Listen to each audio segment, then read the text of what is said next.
This podcast is sponsored by Lightstep. Lightstep delivers confidence at scale for those who develop, operate, and rely upon today's powerful software applications. Answer questions and diagnose 100% of anomalies, spanning mobile, monoliths, and microservices across every service in real time. Visit lightstep.com.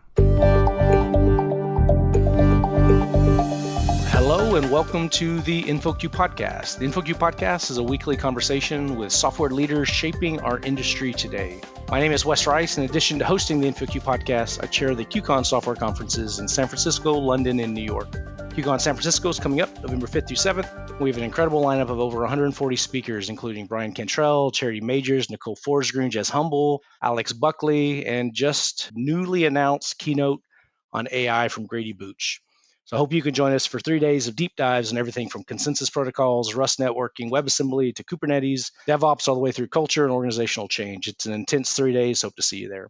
On today's podcast, we're talking to another influential thought leader who's shaped my own personal software career through his writings and contributions. In his writings and posts, I've learned things like UML, XP, enterprise application architecture, and refactorings.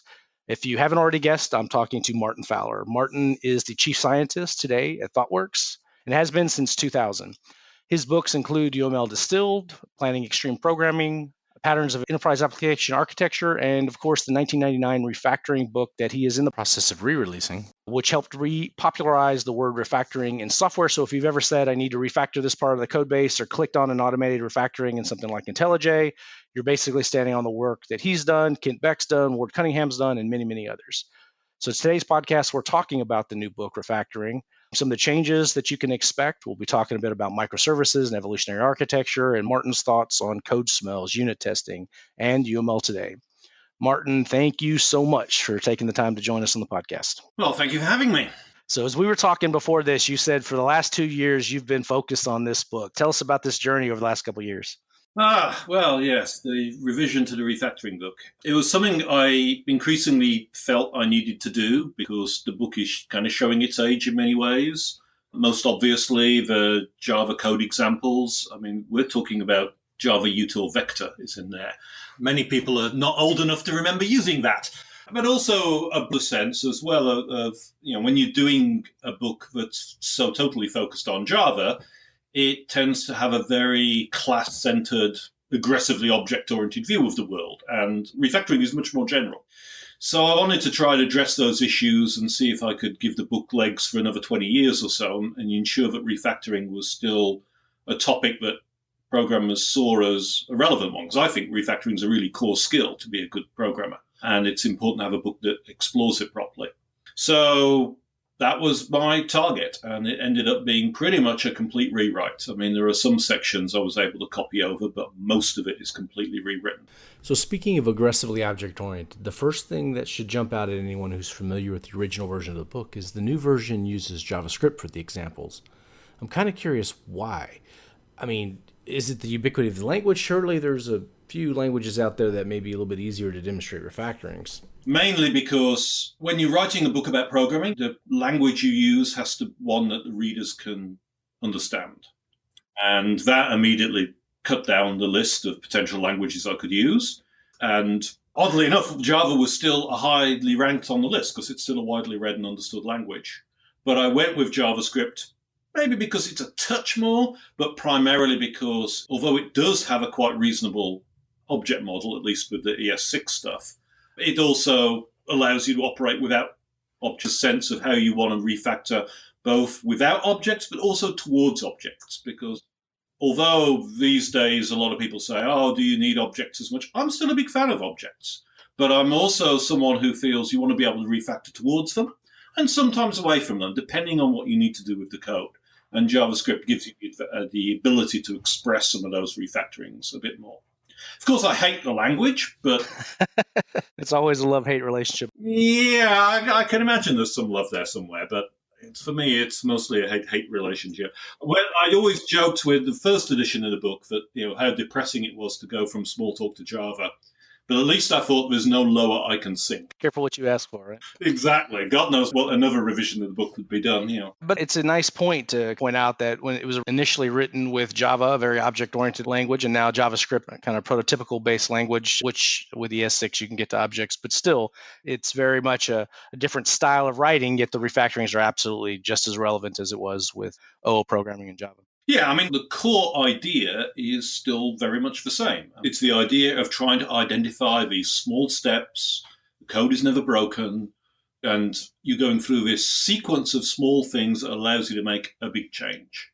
And in many of the small things are relatively the same. I mean, there's still extract function. I mean, okay, it's extract function rather than extract method, but it's basically the same thing. That's a core technique that you use. It's moving functions around. It's moving bits of data around. There are some differences. For instance, I have a refactoring to combine functions into a class, which, of course, you don't need to do in a world where you can't write functions without classes. I've also put more emphasis on split phase, which is the idea of dividing your complicated bit of computation into two distinct phases with a data structure between them. That's an interesting one because that's a refactoring I'd never even thought about until I was chatting with Kent Beck. And when he mentioned it, I suddenly realized, oh, that's a refactoring I do all the time, but I'd never noticed it. It's kind of something sitting in plain sight that you've just never seen. And that's a sign of how I'm envious of Kent being able to spot that kind of stuff. I mean, he's been such an influence on me over the years. I've taken so much stuff from him, and he's still able to just sort of toss these things out and say, oh, yeah, I hadn't noticed that, but that's really important, isn't it? And it's made a big influence upon my thinking. So one of the things I'm curious about is this book was 1999 and now you're writing it 2018. What's been the process? What's been the change, the evolution? And you actually talk about this a little bit in the new book, but what's the change in how you write books today? Or why write a book today in the first place? Well, that's a very good question. Why write a book today? I mean, the world has changed a great deal in terms of publishing because of the web. And the impact has really hit right across the whole publishing. And I mean, you see it in terms of newspapers, TV stations, everyone's been hit by what it means to have the web. And we're still figuring it out. It's still hard to absorb the shift. It's changed so many of the equations. For me, I mean, for much of what I've done in the last 20 years is focused on my website, martinfowler.com, and put a lot of attention into that. But I still feel there's a need for a book-like work where you really take a topic and you absorb it to a large degree. And that's what was needed with the refactoring effort. I really needed to spend a lot of time covering a lot of ground in a much more cohesive way than you can do with just writing articles on the web. But at the same time, I wanted to link it in with what I do on the web. Part of the setup for redoing the refactoring book was to write a series of essays about refactoring, which I did in sort of 2015 time. And they're on my website. They're currently linked off the homepage. And these are essays like refactoring to an adaptive model, refactoring module dependencies, refactoring calls to external services. All of these were sort of broader, sort of not individual refactorings, but broad episodes that string together refactorings. And in writing those, that helped reinforce for me the need to put a lot of attention again to those individual refactorings. But also, I want a book that's able to evolve with that. Because as you write essays like that, you say, well, actually, maybe we need to tweak some of these refactorings or add new ones in, and I want to be able to do that on an ongoing way. So I had this vision of the web edition of the book, and the web edition actually being the canonical edition. So if you buy the paper book or you buy a Kindle book, what's particularly important to you is you get access to that web edition, which Addison, Wesley, Pearson, have that on their servers, and you get access to it, and I'm able to add material to that over time. Now, I kind of had a vision like that back in 2000, and what stopped me partly was there's so much other stuff to do. And I'm worried that, of course, I may not do as much with refactoring in the future simply because other stuff comes up. But we'll see. But at least I feel I have a bit of a mechanism and a bit of an encouragement to do that. And some of the refactorings that I've done and finished actually don't make it into the print edition. I think there's 4 that we held back and they're only going in the web edition, partly because I didn't want the print edition to be too bulky, and partly because I want people to get used to the idea that the web edition is the canonical book. And that's the one that hopefully I'll add more to later on, because I've got a huge list of refactoring topics that I really wanted to hit, but I just didn't have time to to get the print edition out in a reasonable amount of time. So let's talk about some of the new refactorings. You talked about split phase earlier. What are some of the new refactorings that are in the book? Maybe what are some of the things that are online and some of the things that are in the book? So yeah, I'm looking at a list of some of the new refactorings now. It's an interesting mix. So there's some that are definitely, you can see because I've moved away from being as class-centric. So combined functions into class I mentioned. I've also got one called combined functions into transform, which has, again, this notion of, as with the split phase, where you want to fuse the functions together because they're making a data transformation. So you've got a pattern of programming where you're transforming data structures into other data structures in a kind of more pipeline-ish view of the world. And that doesn't necessarily require the class structures. So that's there. I've also got a bunch of refactorings that I considered kind of too trivial to put in the book that are about just moving bits of code around. So sliding statements up and down a method, or moving function statements into a function or out of a function. Remove dead code. Now, that's a really important refactoring, and I didn't even mention it in the book. Those were all things I kind of considered too trivial to talk about, but have since felt, yeah, I need to put those in. Yeah, but the refactorings in general are things that you just learn. You almost feel like they're common sense, but they're not codified into a place to say, look, these are the common sense things that you learn by just doing, but here they are. So that's what was so powerful about refactoring. Yeah, and it's interesting that I felt the need to switch there and to say, okay, I've got to go into this slightly different set of things to talk about. But I really did feel that I needed those. It's just interesting to look at those and get them in. There was a couple around inheritance that I had to really reorganize to do with switching in and out of using subclassing, for instance. And also, a very important one is replacing loops with collection pipelines. Sure, absolutely. It's ironic because it was something I had to kind of really ignore when switching from Smalltalk to Java, because in Smalltalk, they made it very easy for you to write collection pipelines, and I used them a lot. And then in Java, I had to kind of give that up. I mean, you can do it with Java and inner classes, but it's so ugly, you just don't bother. And then, of course, now we've seen those affordances come back. Java has got them with lambdas. JavaScript always had them to some degree, but has got the appropriate operators, the filter and the reduce and the like. And now it's much more a common piece of programming than it was in 2000.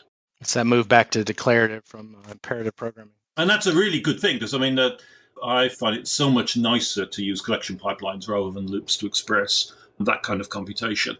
And of course, I got very used to it because I did so much of my programming in the last 20 years has been in Ruby. And Ruby makes it really easy to do that, which is, of course, one of the reasons why I liked the language so much and used it so much. One of the things that I really liked about refactoring is influenced me in a lot of different ways, and I saw it kind of change in this one, is you reveal a lot of your thought process as you're kind of talking about refactoring, how you think about this, things that are coming into play, and you kind of like talk about peripheral things such as making sure unit tests are set up before you ever do anything. It's probably not peripheral, but in before you talk about, like, you start with class diagrams and kind of draw out what was going to happen, or sequence diagrams in the book, where this time you talked about, like, at different points you're checking in code, for example. I always found it very revealing when you kind of like, it was almost like pairing with you as you were going through doing this book. It seemed like a very intentional design decision. Yeah, I mean, that's definitely part of my view of the book, is to try and be that if you were pairing with me, what would I be saying? What would I be thinking? And trying to really get all those bits. And that's actually an interesting thing you mentioned. One of the changes is the role of version control. Because, of course, 20 years ago, we didn't have distributed version control. So there was much more of a sense of, oh, it's a big deal to check things in. And also, version control was thought of differently. I mean, the idea of regular check-ins, that you might do several a day was ridiculous to people. And now, I mean, you have your local copy. I'm always checking into my local version control. And you've got a very different relationship and a different general comprehension of how version control works now. And that's quite an interesting difference over the last 20 years. And you were very specific in it, because you're like, you complete a single refactoring all the way through so that you have that check-in and then squash all of them together before you actually push upstream. So that way you had this whole collected. It wasn't specifically about refactoring, but it was how to apply refactoring to the idea of version control. And inversely, where before we were whiteboarding or drawing out UML, that was kind of removed.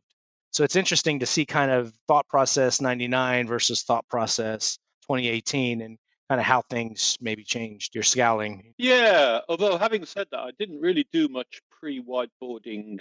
I don't recall mentioning it particularly in the first edition of the book. And the first edition does have some refactorings illustrated with UML diagrams, and I don't do that now. And that's an interesting thing, why I decided to drop that. That's the root of the question. So why did you decide to drop UML? Well, I mean, I've noticed certainly in my circles, people aren't using it that much and aren't really that familiar with using graphical notations. They seem to have dropped away a good deal. And I asked my little review board about it and said, is it better to illustrate the sketches, which is just really a mental, oh, this is what this refactoring does, using code rather than UML? And they basically all said, I think code is better. So I went to use code instead. It's because of one less dependency for the reader. They don't have to be familiar with graphical notation. I did come up with these little pictures to try and illustrate a refactoring, and I'm not sure how well they're going to work in the whole, but it'd be interesting to see if people find them a good aide-memoire. But really, the main one is the code example. If you can kind of look at the code and say, yeah, that's what this refactoring does. And of course, plenty of the refactorings in the first edition used code to do it, maybe about half of them, maybe more than that. But this time I decided they're all going to have before and after code snippets to try and illustrate the refactoring. So that actually begged the next question is, what is the role of graphical notation today? Is the role changed? Is there some new notation that we should be paying attention to? Or is it code? That's a good question. The UML did a good job of unifying the graphical pictures that we had at the time, because we had this complete cacophony, of course, in the sort of late 80s, early 90s before it came along. But it also kind of, I'm not sure that we really explored what would be the most useful ones to use. And at the moment, we've kind of slipped away a bit from that. In some ways, in a good sense, because I think it is a good idea to always have that. It is a good idea to put your emphasis on making code comprehensible. And that has really got to be the highest priority. And then trying to draw what you can out of the code as much as you can as well. I think there still is a role for the graphical notations. I think they're still valuable. I certainly find it still useful to sketch a class diagram or sketch a sequence diagram at times. But I do find myself perhaps putting a lot less emphasis on it than I might have done 20 years ago. I mentioned whiteboard before. That's how I tend to use it, is with a whiteboard describing different things as opposed to modeling it. And that's certainly true. The whiteboard is still a great tool. But of course, I'm also a fan of using cards, and getting motion into thinking as well can be very helpful. As you're going through your different examples, you're kind of illustrating your thought process. We talked about Git. We talked about class diagrams before, or sequence diagrams, and how you're kind of modeling. I see the refactorings point. At what point do you start to shift from, oh, I need to use a design pattern such as a strategy pattern, in particular with that switch statement, versus refactoring, extracting another method, extracting a method? Where do you start to make the switch and go, actually, I need to use the observer here. I need to start to make that switch? I don't think there's a hard line about it. There was a metaphor that Ralph Johnson used that I always liked, said that a lot of the early refactorings are like cleaning the dirt off the glass of a window. You just need them to be able to see where the hell you are. And then you can start looking at the broader ones. So that's why a lot of the first refactorings you do are just extracting stuff into function so that you can begin to see what the territory looks like and beginning to perhaps lay out the beginning of, oh, if would a class be useful here? Or this set of classes, is it really right? Do I need to move things around a bit? And then you begin to see some of the broader moves that you can make that move you towards the bigger patterns. I mean, this is stuff that Josh Kerievsky covered quite nicely in the Refactoring to Patterns book that sort of lent on from this. And it's also something I might explore more with essays later on. I mean, because that kind of territory starts getting quite interesting. I mean, that was particularly true with, say, the Refactoring to Adaptive Models essay, where I talked about, this very powerful pattern of the adaptive model and how you might refactor towards using something like that. It's interesting. It's almost decomposing the monolith with refactoring, right? No, I wouldn't go that far. Decomposing the monolith of a function of a class, right. Breaking things down into very small is what I mean. Well, it's certainly the case of breaking large, complicated things down into smaller things, because then it makes it easier to move them around and to reorganize them. And that's certainly been a large part of how I think about refactoring. I'm always trying to take the big thing and break it down into smaller chunks so that I can more easily manipulate them. I want to shift gears just a bit and talk a bit about microservices. I mentioned before we started recording that there's a post that you made, microservice prerequisites, around 2014, that was like, you must be this tall for microservices. And in that post, you talked about rapid provisioning and basic monitoring and kind of rapid application development. It's 2018. How tall do you need to be for microservices today? Is the bar still the same? Is it higher? Is it lower? I'm actually not quite sure I can answer that question because I've been focused so much on the refactoring stuff. I haven't really been looking at all at what's been happening in this space. And I know there's a lot of interesting things been happening, things like the rise of Kubernetes, the fact that we're seeing also a general shift towards cloud platforms, and cloud platforms are providing a lot of affordances for a more microservice-based approach. I mean, that stuff we've been talking about it a good bit, for instance, in our radar sessions at ThoughtWorks. But what I haven't done is spent the time personally to really look at this and see what difference it makes. I mean, the fundamentals are still in place. I mean, you still need to be tall enough to be able to easily deploy into production. You don't want complicated deployment paths. You've still got to have a lot of the elements that are part of that microservices prerequisites. The question is, to what extent are the tools making it easier to get up there? So you've got to be this tool. Are the tools giving you some boxes to stand on to enable you to get there? And what I don't have a sense, because I haven't really looked at it enough and talked to my colleagues enough, is to what extent the tools are actually delivering on that. Some things, however, they're not going to deliver on. I mean, it's all yes, they can do things like give you built-in abilities to do circuit breakers to talk to other services. And that's cool. But there's still stuff that's really fundamental to your design. When you're not in a microservices world, when you're in a monolith, you make a call, you're not expecting that call to fail, because in process calls, I mean, if they're going to fail, you're down anyway, right? So you don't worry about it. When you make a call to a remote service, it could always fail. And one of the principles of thinking in a microservices way is you acknowledge that. You don't try to hide it like typical RPC thinking tended to. You say, okay, what do I do if this call fails? And you still have to go through that thinking, even with whatever tools we provide, because the response to a failed call is something you've got to take into account in your design. There is no always answer to this. So that complexity does not go away. And that's the factor. The tools can make some complexities go away, but there are fundamentals about distributed programming that are not going to go away, and you still have to deal with those in a microservices world. So when we talk about refactoring, we talk about code refactoring. Is there an idea or concept that refactorings that could be applied at architectural levels? Yeah, and in fact, interestingly, although I've had these blinders on and not looking outside refactoring, some of my colleagues have. And two of the things I've published on martinfowler.com recently have been from my colleagues looking at exactly this. How do you break a monolith down into microservices, coming from the experiences that they've had with some of our clients? The first one by Zermatt really looks at sort of the broad principles of how you do this. And then the second one that Prafol did looks at a really solid example. And what was interesting was actually sitting down with him going through this, because the original version of it he showed me, the idea was good, but it didn't really go into the solid details. And to go into the solid details actually required much of the same thinking as I was doing with a refactoring book. Let's get some code examples. Let's come up with a code example. And he actually used a lot of the same tooling that I'd written to help me write the refactoring book. In some ways, it's a fairly wacky thing where I actually have the sequence of refactorings captured in a separate Git repo, which captures the sequence of refactorings. And it's a separate Git repo to what I have the book in, because the Git repo is the capturing of the refactoring sequence. You have to think about how you're working with a repo completely differently, because you're actually doing the thing you should never do, which is edit history all the time as you work on the refactorings and get them straight. And so we had to go through that with the microservice breakout. And of course, it's the same refactoring principles of how do you do things in small steps. So the essence of it, you first actually do the breakout completely within the monolith, separate the tables, separate the code, all within the monolith. And you do that, and then you move to the separate service. And that's, again, this principle of do the smallest possible step and then sequence the steps together in order to make the bigger change. So that's a very good example of refactoring thinking applied to this broader architectural sense. And I thought that came out really well.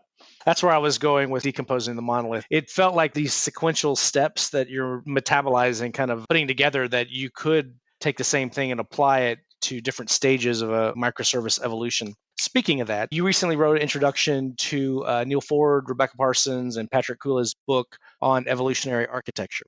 So evolutionary architecture, is that just microservices by another name? No, it's a much broader principle, the idea that architecture is something that is a constantly changing thing. And this actually goes back to the very earliest days of extreme programming, because, of course, extreme programming challenged the notion that you have to get your design of your software up front and then execute on it. And instead, the notion that the design should always be changing was seen as very horrifying. And I mean, Rebecca talks about how when she was with clients, she was constantly told that the idea of an evolutionary architecture was irresponsible. But what we've seen over the last 20 years is we're doing it with our clients on a regular basis. And the question is how to capture the knowledge of how we do that and pass that on. And that's what Rebecca and Neil and Pat put their efforts into doing with that book, because evolutionary architecture is really where it's at. Your architecture of your systems is going to be under constant change. And you design your architecture with that change in mind. And you design it in a way that allows you to be able to make that kind of shift, even when you don't really know what kinds of shifts are coming. And I think that's the essence of it. And microservices fit into this because you can evolve towards microservices. You might also evolve away from them. So they're part of the ingredients, as it were. But what's really fundamental is this attitude that says evolutionary architecture is a central part of the fundamental thing that you're going to bring to your mind. Yeah, always evolving, you're always deploying, you're always changing, it's always evolving. Absolutely. Yeah. So I'm curious, how do you see DevOps and teams play with evolutionary architecture? When architecture is continually evolving, teams are continually evolving, how do these two merge together? What's the space between there? Any thoughts in that area? Well, the key thing to remember is the primacy here of Conway's law, that your architecture and your team structure are going to reflect each other. The architecture fundamentally reflects that team structure. And if you try to work against Conway's law, then you're going to get yourself into a lot of difficulties.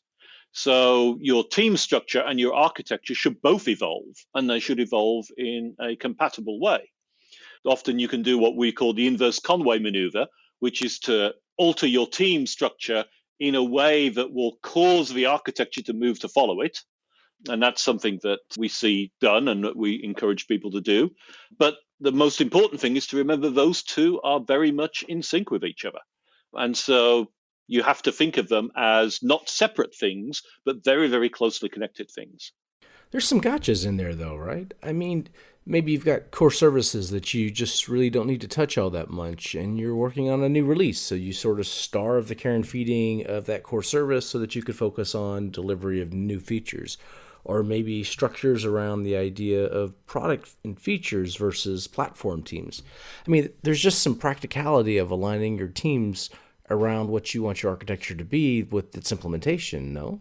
Oh, it's certainly tricky territory, right? Because, I mean, in particular where you say this notion of, I'm a big fan, and we're generally big fans of what we call product-oriented teams. The focus on a business capability, and absolutely not in favor of, for instance, the technology-oriented teams, front-end team, back-end team, database team. Very much focused on, let's get all the front-end database, back-end people together in order to support a business capability over time, with a long-lived team that follows that business capability. But having said that, there are some things that tend to spread across a whole organization that aren't necessarily easily tied to a single business capability. And that's a fundamentally hard question of how do you make that division? When do you make that division? And I say hard as in I haven't got a clear vision of how to pick that out. And to be honest, that's been a regular problem. I remember talking about this back in the 90s. It was clear to me that technology boundaries aren't where you place your team boundaries. But once you manage to get past that and begin to think in terms of capabilities, and then start thinking about what's core and what's more focused on a customer, then we begin to get into much more difficult territory. I do think you should look to err on the side of having things more decentralized, more customer oriented, and have a little too little of your core services that support lots of people. Because I think the trouble you get into by doing that is less trouble than the trouble you get into by putting too much into core services. And the other thing is also one of the core notions, I think, of platform thinking is you want the notion of a platform being a self-service thing for your customer-oriented teams. So you don't be in a position where you're raising tickets against somebody else for them to do something. You really want it to be very much self-service. And we're seeing this, of course, with cloud. I mean, the essence of cloud is, as a product-oriented person, I can spin up servers. I don't have to ask some team to provision a server for me. That's the essence of cloud thinking. And with any core services, we need that same kind of notion, that you really want to set things up so that the customer teams can do everything they need themselves and can call in the necessary capabilities and not have to ask somebody else to do some work for them. So last 2 years, you've been working on refactoring. What's next? I'm not allowed to think about that until I get this done. Well, you're there, right? I just saw it went to the publishers, so the job's done, right? No, well, there's still a bit more. The web edition has to be finished off. So I'm at the moment working with the web edition to see how that looks. I also have to redo the catalog that lives on refactoring.com to put in all the new refactorings and deal with the changes that have occurred in the book. So those tasks have to be done. So I'm thinking next year I'll be able to start thinking about the future. But at the moment, I'm deliberately not trying to think about that too much because I'll only get excited about something else I can think about. And I daren't get excited about something that's going to distract me from getting this thing done. Because, I mean, starting things is easy. Finishing things is hard. Last 20%, right? Yep. And I really have to kind of push to get over that finishing line. It's always the last bit that's the frustrating and slow part of it, the hard part of the process. So I think the official release date is the end of the year, December 31st, but there's a few channels you can get the book now, right? Yeah, you can get the book through Rough Cuts now through Informit. And we think it will be available before the end of the year. Since the book's gone out to print, it should appear in Pearson's warehouses a good bit earlier than the end of the year. But of course, the other thing is the web edition. I actually have to get the web edition together. So I have to spend the time to get that done. But yeah, I'm hoping it's going to be earlier than the end of the year. I mean, the end of the year is just Amazon's guess. I think we'll be a good bit before then. But I don't want to promise any dates because it's one of these things where with the web edition, it really looks like it ought to be straightforward. And then you run into complications. Hey, that's the way it goes. Yep. Just like writing software, right? Yeah, a lot of it is writing software, actually. So, Martin, thank you so much for taking the time to chat. And thank you for over the years helping me along my career. Well, that's what I hope I do, is make it useful to people in helping them be a better programmer. Thank you so much for joining us on the InfoQ podcast.